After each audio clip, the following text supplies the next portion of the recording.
សៀវភៅតម្រង់ទៅព្រះដ៏ឧត្តមដែលនិពន្ធដោយលោកគ្រូអូហ្វូលឆាំបឺមានចំណងជើងថាតើបងប្អូនប្រឹងប្រៀបខ្លួនសម្រាប់អ្វីទាំងអស់ហើយឬនៅព្រះគម្ពីរយ៉ូហានជំពូក3ខ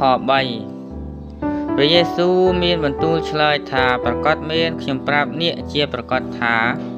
បើមិនបានកើតជាថ្មីនោះគ្មានអ្នកណាអាចនឹងឃើញនគរព្រះបានទេជួនកាលយើងមានទឹកមុខអសប្បាយនៅពេលប្រជុំអធិដ្ឋានប៉ុន្តែលុះដល់ពេល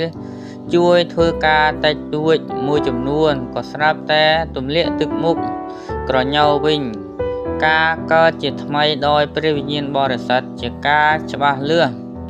របស់ព្រះជាម្ចាស់ហើយក៏ជាការកំបាំងដោយខ្យល់បក់បកហើយមានលក្ខណៈអស្ចារ្យដូចព្រះអង្គទ្រង់ផ្ទាល់ដែលមិនមាននរណាអាចស្ទង់ដល់កន្លែងកំណើតនៃការនេះបានទេពីព្រោះសេចក្តីនេះលាក់ទុកក្នុងជំរៅចិត្តផ្ទាល់ខ្លួនរបស់យើងការកើតខាងលើនេះជាការចាប់ផ្ដើមសារជាថ្មីដែលគ្មានទីបញ្ចប់មិនចេះស្រពោនហើយនឹងស្ថិតស្ថេររហូតទៅការនេះបណ្ដាលឲ្យការគិតពាក្យសម្ដីនិងការប្រព្រឹត្តនៃជីវិតកើតជាថ្មីនោះមានភាពស្រស់បោះជានិច្ច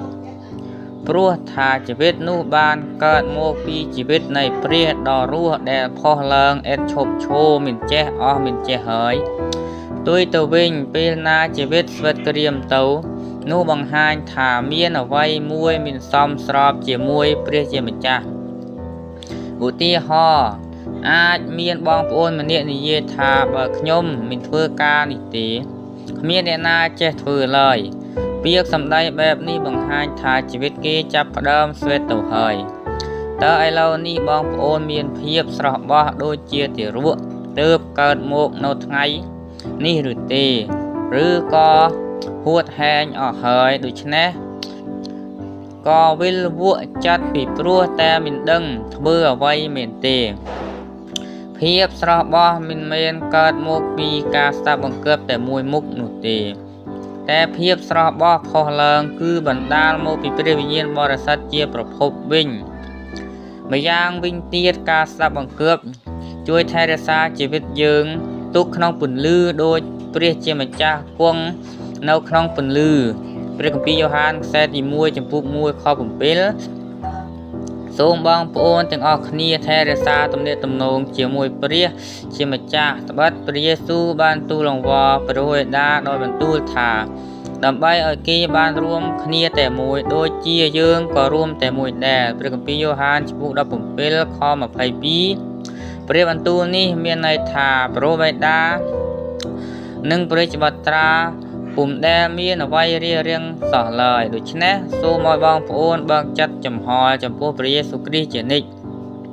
ហើយកុំធ្វើពុតចំពោះព្រះអង្គជាដាច់ខាតតើបងប្អូនកំពុងប្រកបជាមួយអ្វីផ្សេងក្រៅពីព្រះជាម្ចាស់ឬទេប្រសិនបើបងប្អូនពឹងផ្អែកលើអ្វីផ្សេងក្រៅពីព្រះអង្គតែមួយគត់នោះបងប្អូនពិតជានឹងមិនដឹងខ្លួនថាអំណាចរបស់ព្រះអង្គថយចេញពីបងប្អូនឡើយតាមពិតការកើតជាថ្មីពីព្រះវិញ្ញាណមានអត្ថន័យធំជាងគំនិតគិតទូទៅការនេះផ្ដល់និមិត្តថ្មីដែលព្រះជាម្ចាស់បើកបង្ហាញឲ្យឃើញនិងថែរក្សាជីវិតយើងទុកឲ្យមានភាពស្រស់បោះទាំងស្រុងសម្រាប់កិច្ចការដែលត្រូវធ្វើដោយសារជីវិតផុសឡើងពីប្រភពដែលមិនចេះរីងស្ងួតនោះគឺជាជីវិតនៃព្រះជាម្ចាស់